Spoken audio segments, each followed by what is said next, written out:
दोस्तों, मैं हूं नेहा त्रिवेदी और आप सभी का बहुत बहुत स्वागत है हमारे YouTube channel home science academy में।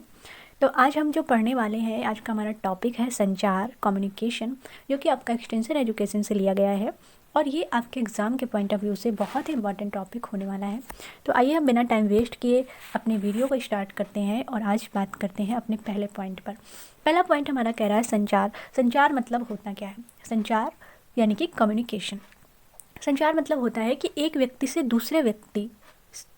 के द्वारा दूसरे व्यक्ति से पारस्परिक रूप से विचारों का या सूचनाओं का आदान प्रदान करना या अपनी भावनाओं का आदान प्रदान करना या किसी बात का, किसी पर्टिकुलर सूचना का आदान प्रदान करना आपका संचार कहलाता है। इतना क्लियर हो गया? अब आपसे सबसे पहला बनता है प्रश्न कि ये संचार शब्द यानी कम्युनिकेशन शब्द आया कहाँ से? तो ये जो कम्युनिकेशन शब्द है ये आपका अंग्रेजी भाषा का शब्द है। आप सभी जानते हैं अंग्रेजी भाषा का शब्द है आपका कम्युनिकेशन। लेकिन ये शब्द जो अंग्रेजी भाषा का जो शब्द है ये आपके लैटिन भाषा के कम्युनिस्ट शब्द से बना है।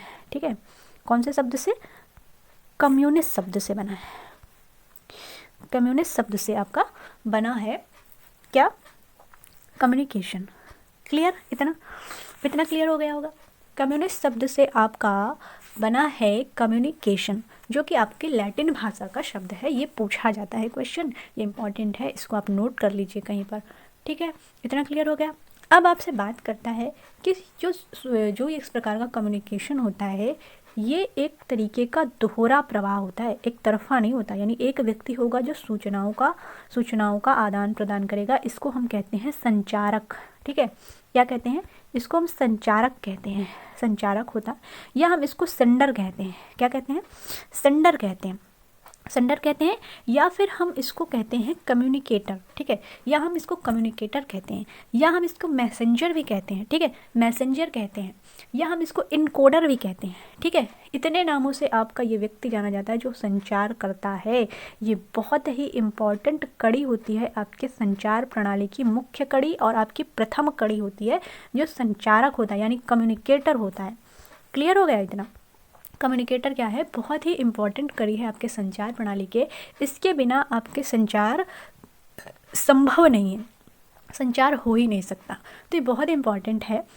लेकिन दूसरा व्यक्ति, एक तो हो गया संचारक, दूसरा हो गया प्राप्तकर्ता, यानी जिसको सूचना प्राप्त हुई। ठीक है, प्राप्तकर्ता, उसकी अनुक्रिया। ठीक है, ये आपके संचार के 3 प्रमुख अंग हैं। ऐसे नहीं, ये भी है कि आपने पहले तो एक व्यक्ति और संचारक, उसने एक प्रकार का संदेश दिया यानी मैसेज दिया किस व्यक्ति को? इस व्यक्ति को, इसे प्राप्त हुआ और इसने अनुक्रिया दी। ठीक है, तो इतने पॉइंट हो जाते हैं। हम आगे डिस्कस करेंगे इसके बारे में, लेकिन अभी हम इतने की ही बात करते हैं। ठीक है, इतना क्लियर हो गया? तो अभी हमने बात की इसकी, एक व्यक्ति है जो संचारक है। क्या है? संचारक है। उसने एक मैसेज दिया। मैसेज जो है किसके माध्यम से दिया? क्योंकि माध्यम भी इम्पॉर्टेंट है, क्योंकि भाई हम कोई मैसेज देंगे तो किसी माध्यम से ही तो देंगे ना।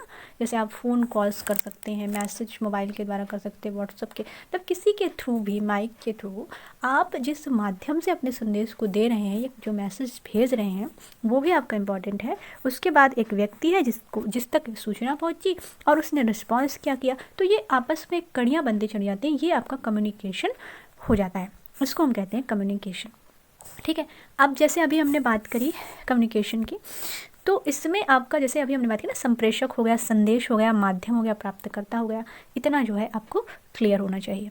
ठीक है, इतना क्लियर हो गया? उम्मीद करते हैं इतना क्लियर हो गया होगा ज़रूर। जैसे हम संप्रेषक की हमने अभी बात करी। ठीक है, संप्रेषक कैसा होना चाहिए? संप्रेषक की कुछ विशेषताएं होती हैं। सबसे पहला जो संप्रेषक की विशेषता होती है वो तो ये होती है कि जो संप्रेषक है आपका, उसे आपके विषय का ज्ञान होना चाहिए, यानी जिस विषय पर हम बात कर रहे हैं, जिस पर हम वार्ता कर रहे हैं, उसका ज्ञान होना चाहिए, है ना।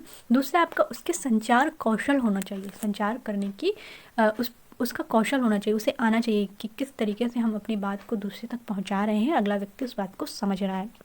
जब तक विषय का ज्ञान नहीं होगा तब तक वो बात नहीं कह पाएगा जो भी सूचना पहुंचानी है। संचार कौशल होना चाहिए, उसे आना चाहिए कि किस तरीके से हम अपनी बात को रखें। ठीक है, तीसरा पॉइंट जो है इम्पॉर्टेंट है, जो विशेषता है इस संप्रेषक की, वो है संचार माध्यमों का ज्ञान। यानी कि जब तक संप्रेषक को उस माध्यम का ज्ञान नहीं होगा तब तक वो अपने संदेश को अच्छे से सरलता से उस तक नहीं पहुंचा पाएगा। दूसरा आपका जो अगला पॉइंट है वो ये भी एक विशेषता है संचारक की यानी संप्रेषक की, व्यवहार कुशल होना चाहिए, उसे व्यवहारिकता का ज्ञान होना चाहिए। पांचवा है विश्वसनीयता, लोग उस पर विश्वास कर सकें ऐसा व्यक्ति होना चाहिए, ये भी एक विशेषता है आपके संप्रेषक की। अगले पॉइंट की हम बात करते हैं जो आपकी मनोवृत्ति है, ठीक है। उस जो संचारक है उसकी मनोवृत्ति अच्छी होनी चाहिए, यानी पॉजिटिव होनी चाहिए, निगेटिव नहीं होनी चाहिए कि वो अपनी निगेटिविटी फैला रहा है लोगों तक। तो पॉजिटिव होनी चाहिए, एक स्वस्थ मन का व्यक्ति होना चाहिए जो आपका संचारक है। तो इतना हमने संचारक के बारे में जाना, ठीक है। अब हम बात करेंगे संदेश की, ठीक है। किसकी? संदेश की। संदेश की भी कुछ क्वालिटीज़ होती हैं। संदेश एक प्रकार का क्या होता है? सूचनाओं का पैकेज होता है। क्या होता है? सूचनाओं का पैकेज, ठीक है। क्या होता है? संचारक मतलब जो बात जो सूचना किसी व्यक्ति को दे रहा है तो वो एक प्रकार का जो सूचनाओं का पैकेज होता है उसको हम कहते हैं क्या? मैसेज कहते हैं। क्या कहते हैं? उसको हम कहते हैं मैसेज, ठीक है। मैसेज, उसको हम कहते हैं मैसेज।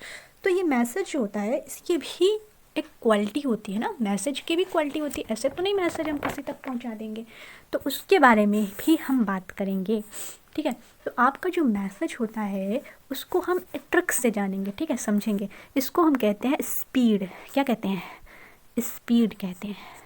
इसको हम क्या कहते हैं? सॉरी एक मिनट, इसमें जगह नहीं हो पा रही, मैं यहाँ से पढ़ती हूँ। इसको हम कहते हैं स्पीड, ठीक है। एक तरीके के स्पीड। क्या होता है? जब मैसेज हम किसी को करते हैं तो हम चाहते हैं कि मैसेज स्पीड में उस व्यक्ति तक पहुंच जाए। अगर स्पीड में मैसेज नहीं पहुंचता, कई बार नेटवर्क इशूज़ होता है तो हमें बड़ी समस्या होती है। तो मैसेज की क्वालिटी होनी चाहिए भाई कि वो स्पीड तक उस व्यक्ति स्पीड से उस व्यक्ति तक पहुंच जाए। तो ये क्वालिटी है मैसेज की। एस फॉर होता है आपका सिंपल। क्या होता है? सिंपल। सिंपल होता है। सिंपल मतलब सरल होता है। मैसेज आपका क्या होना चाहिए? सरल होना चाहिए, ठीक है। पी फॉर हम कहते हैं कि मैसेज जो होता है वो आपका प्रैक्टिकल होना चाहिए। कैसा होना चाहिए? प्रैक्टिकल होना चाहिए। यदि अगर आपका मैसेज जो है प्रैक्टिकल नहीं यानी व्यवहारिक नहीं है तो मैसेज का कोई मतलब नहीं है ना।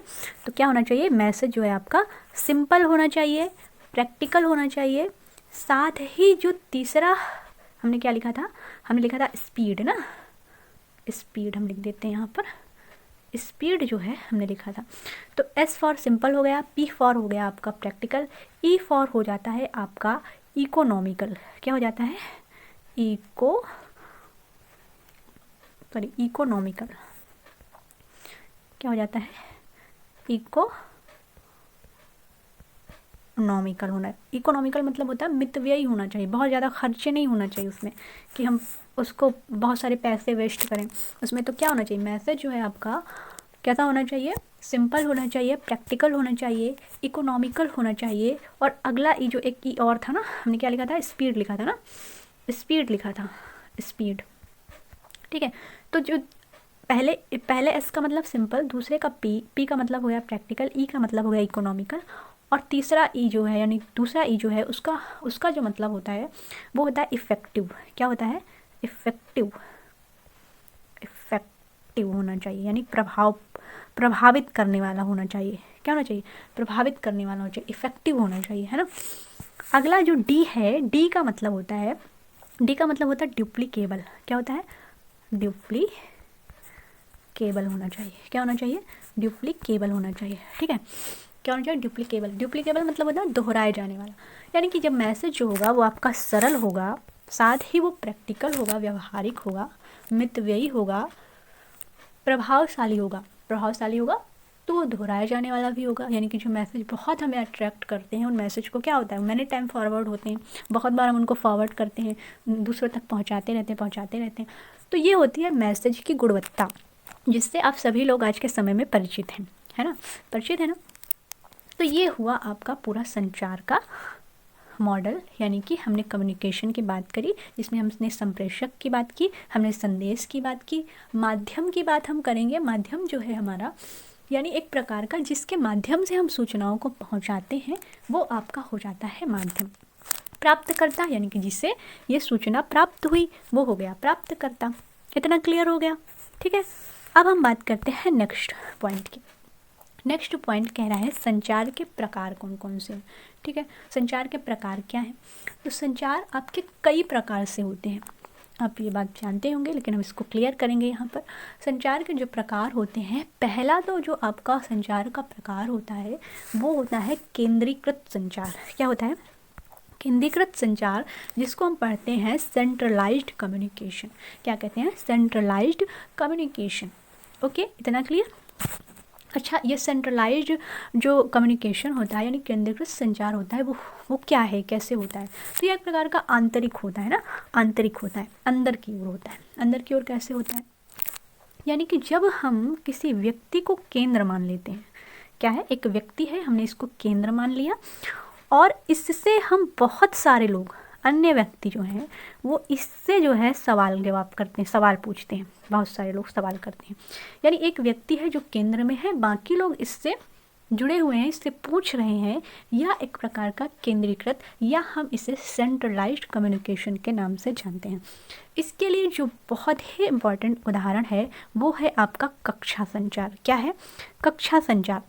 यानी जब हम क्लास में होते हैं बच्चों के साथ तो क्या होता है? टीचर होता है आपका केंद्र में, हाँ, बच्चे, कई सारे बच्चे मिलकर उससे सवाल करते हैं।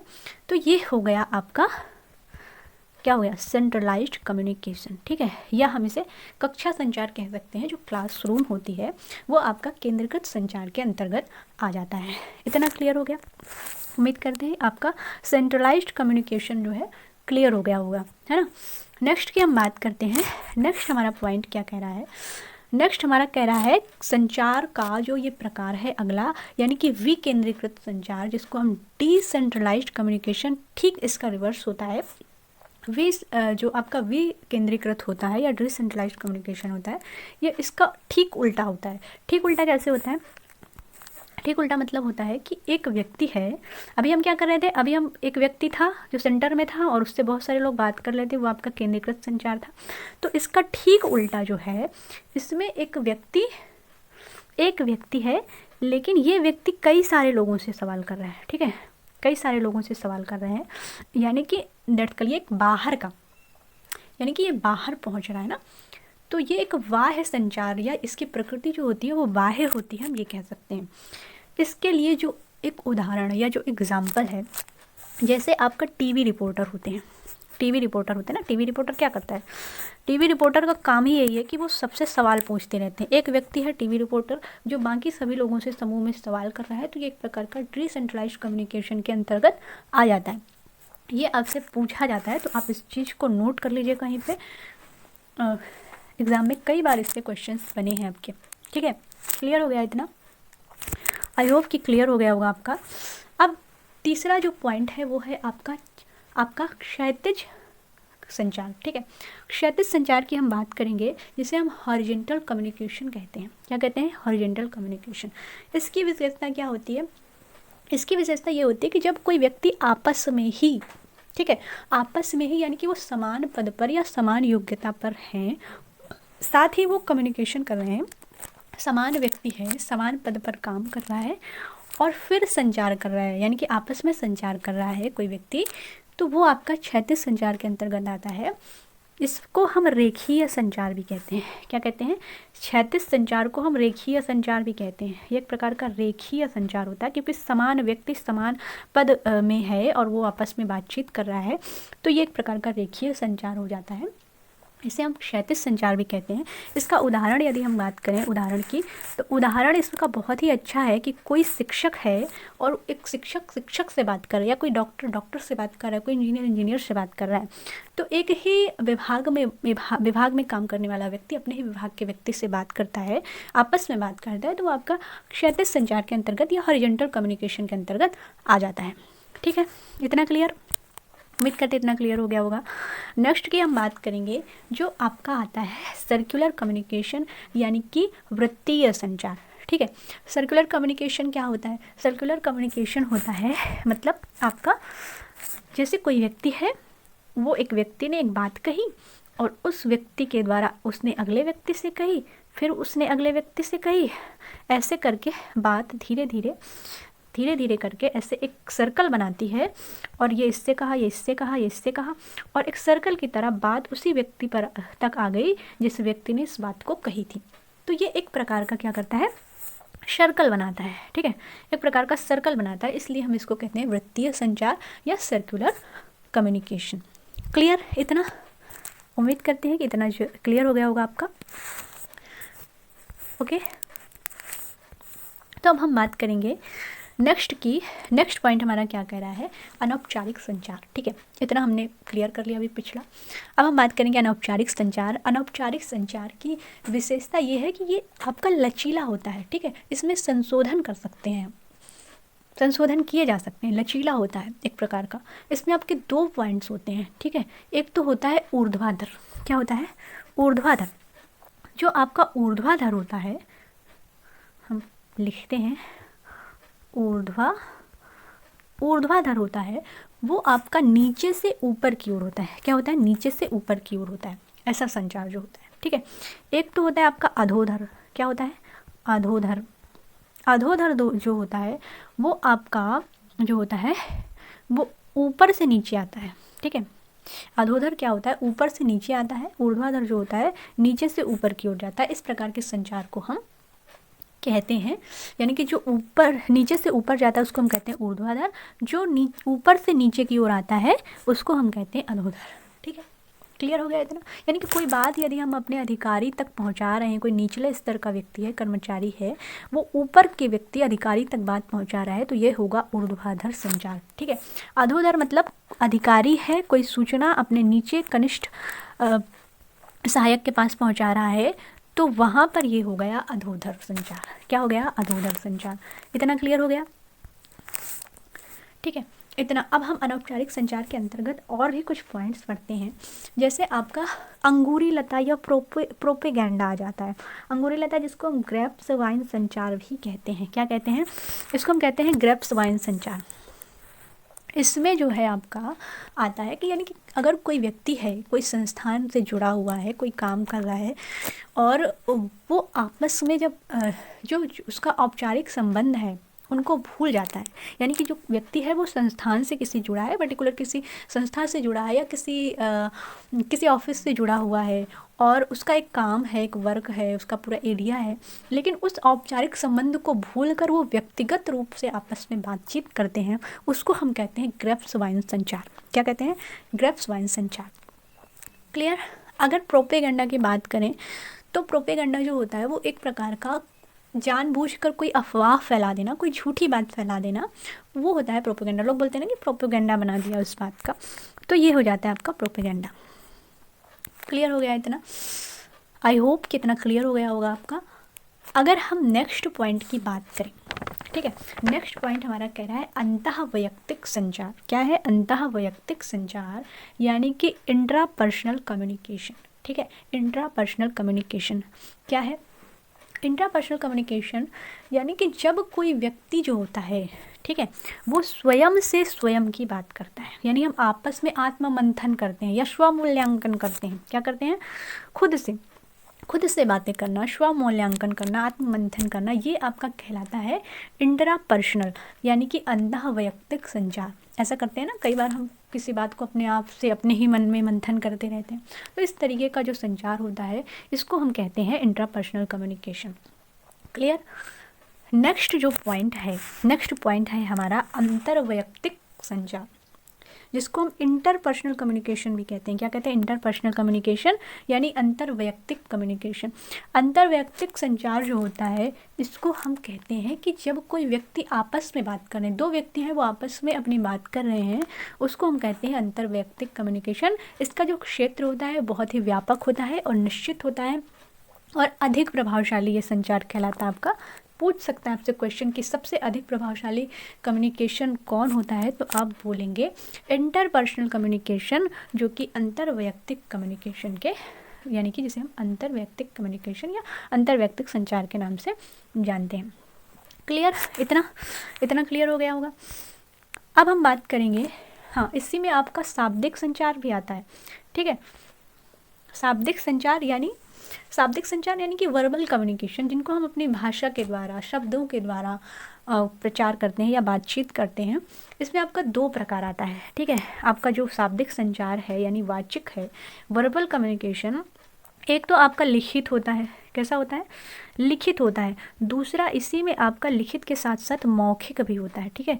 मौखिक कम्युनिकेशन भी आपका शाब्दिक संचार में ही आ जाता है, आपका वर्बल कम्युनिकेशन में ही आता है, ठीक है। इतना क्लियर हो गया। अब आप इतना तो समझ गए होंगे कि लिखित संचार क्या है, मौखिक संचार क्या है, लेकिन फिर भी मैं क्लियर कर देती हूँ।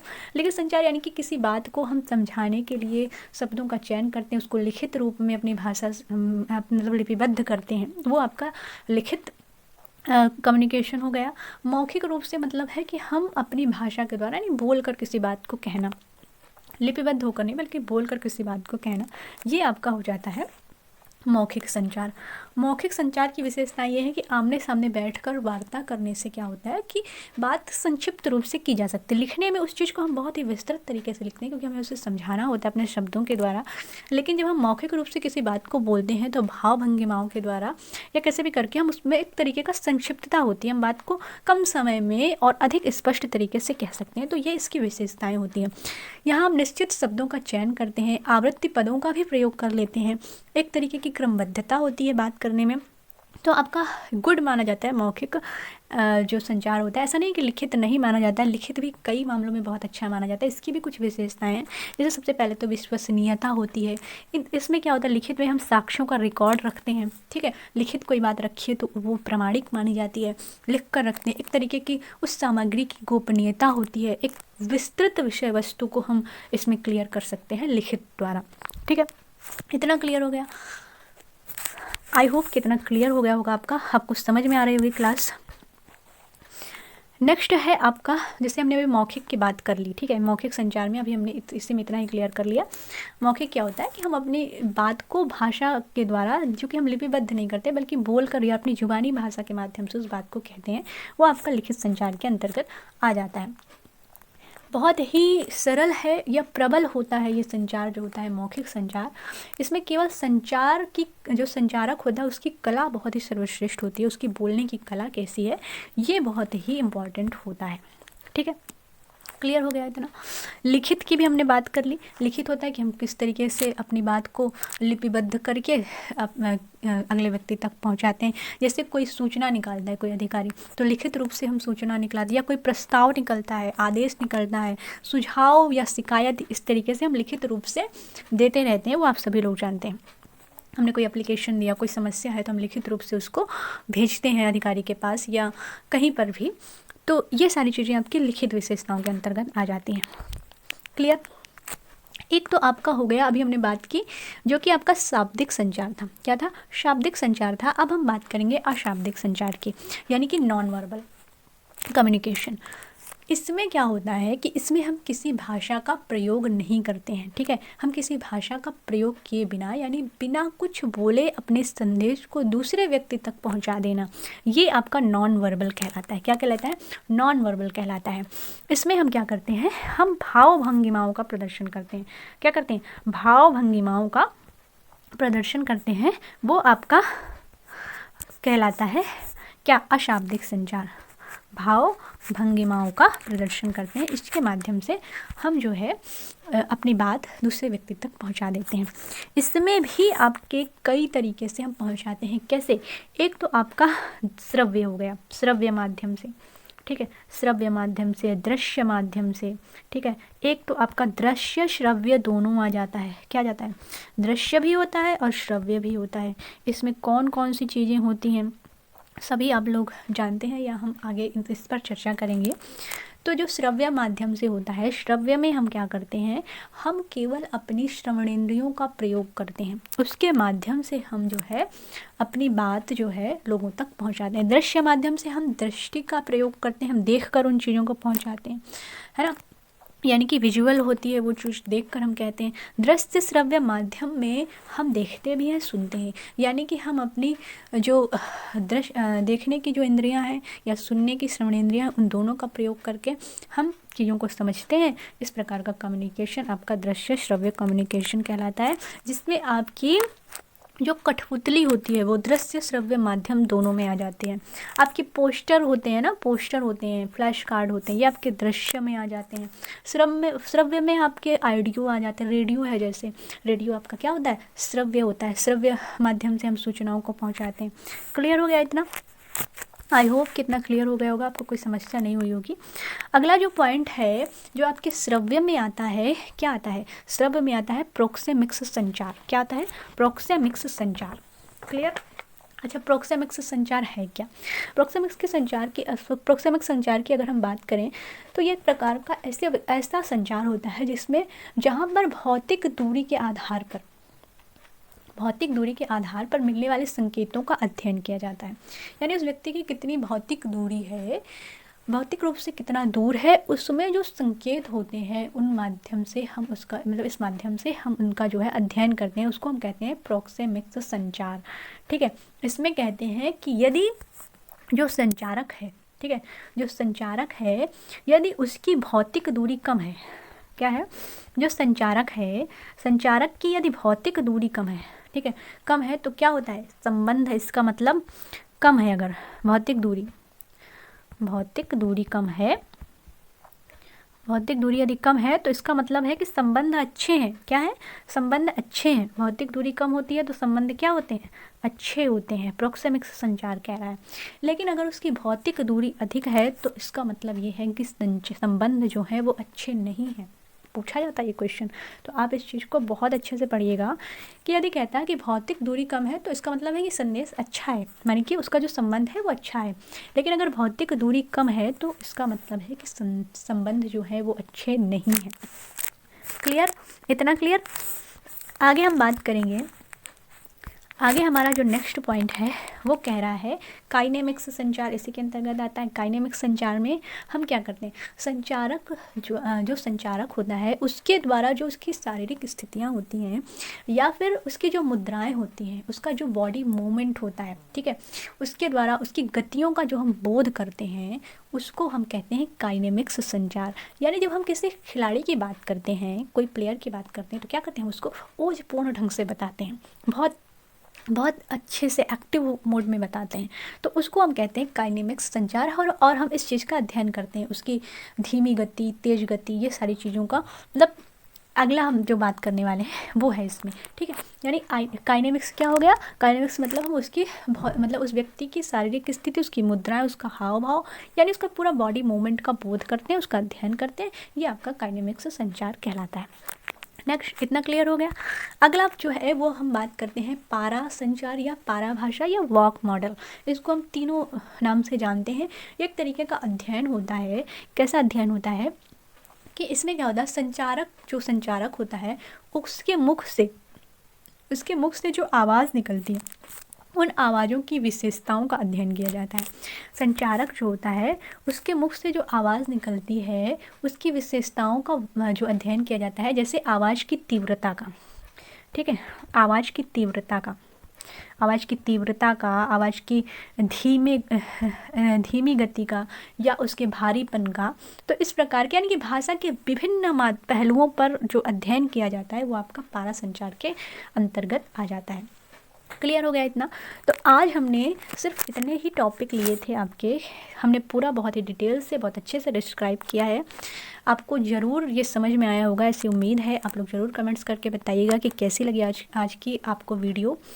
साथ ही हमने जो हमारा अगला पॉइंट है वो है आपका संचार मॉडल से, जो कि हमने पहले ही इसकी वीडियो बना के डाल दी। अगर आपने देखी नहीं है तो आप लोग देख लीजिएगा। संचार मॉडल भी बहुत इंपॉर्टेंट है, जो आपके एग्ज़ाम के लिए बहुत इंपॉर्टेंट है। इसको भी हमने पढ़ा, संचार यानी कि कम्युनिकेशन के बारे में हमने पढ़ा। तो जहाँ जहाँ पे चीज़ें ज़रूरी थी वो मैं बोलती गई हूँ, उसको आप नोट करते जाइएगा।